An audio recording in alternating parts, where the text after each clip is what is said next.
যতই বলেন শীতের সকালে কিন্তু বাইরে রাস্তার পাশে বসে চা খাওয়ার মজা আছে। আমি আর আম্মু যখনই বাইরে বেড়াতে আসি আমরা তখন হোটেলে বসে চা খাই, নাস্তা করি। বাসায় চা বানিয়ে খেলেও বাইরে খাওয়ার কিন্তু মজাটাই অন্য রকমের। হঠাৎ করে চায়ের দিকে তাকিয়ে দেখছিলাম গরম পানি, তারপরে আম্মু আমাকে বলল টি ব্যাগ আছে, টি ব্যাগটা নাড়িয়ে নিয়ে খা।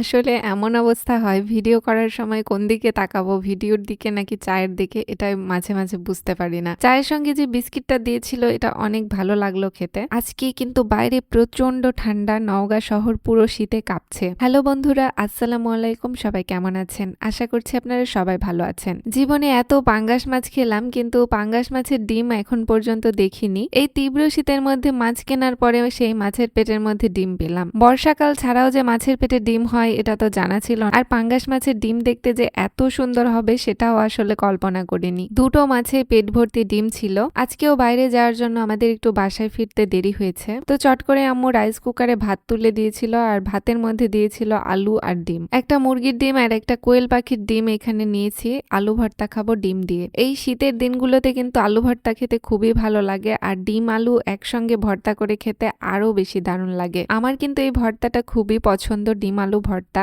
আপনারা কারা কারা পছন্দ করেন কমেন্টে কিন্তু অবশ্যই জানাবেন। 3টা মরিচ খুব ভালো করে পুড়িয়ে নিয়েছিলাম। মরিচের ভেতর থেকে খুবই সুন্দর একটা স্মেল আসছে, আর খুব ভালো করে মাখিয়ে চাখিয়ে এই ভর্তাটা বানাচ্ছিলাম। ভর্তাটা যেন সুস্বাদু হয় আর এটা দিয়ে যেন 1 প্লেট ভাত খেতে পারি। আজকে দুপুরে আমাদের রান্না বাড়া করা হয়নি। আমার আব্বু গ্রামের বাড়িতে গেছে, তো আমি, আম্মু আর আমার ছোট ভাই আছি। এজন্য ভাবলাম আমাদের প্রিয় খাবার ডিম আলু ভর্তাটাই করা হোক। এই রেসিপিটা একদম ইজি এবং করতে সময়ও লাগে না। ডিম আলু ভর্তার ক্ষেত্রে প্রথমে আলুটা খুব সুন্দর করে ভর্তা করে নিতে হয় আর তারপরে শেষের দিকে ডিমটা ভেঙে নিতে হয়। ডিম দিয়ে আলতোভাবে একটু মাখিয়ে রাখলে ভর্তাটা হয়ে যায়। ডিম খুব একটা বেশি ভাঙার প্রয়োজন হয় না। নতুন আলুর ভর্তা ডিম দিয়ে উফ, মাশাআল্লাহ, খেতে সেই রকম লেভেলের স্বাদ। এখনই আমার জিভেতে পানি চলে আসছিল। এখন পর্যন্ত তো ভর্তাটা বানানো শেষই হলো না। আমি ভর্তা বানানোর প্রথম থেকে চাখা শুরু করে দিয়েছি। তো ফাইনালি ভিউয়ার্স, আমার ডিম আলু ভর্তাটা বানানো শেষ আর মাশাআল্লাহ দেখুন কি সুন্দর লুক হয়েছে। এখন গরম গরম ভাত নিয়ে নিলাম আর ভাতের সঙ্গে একটু ঘি দিয়ে খাবো।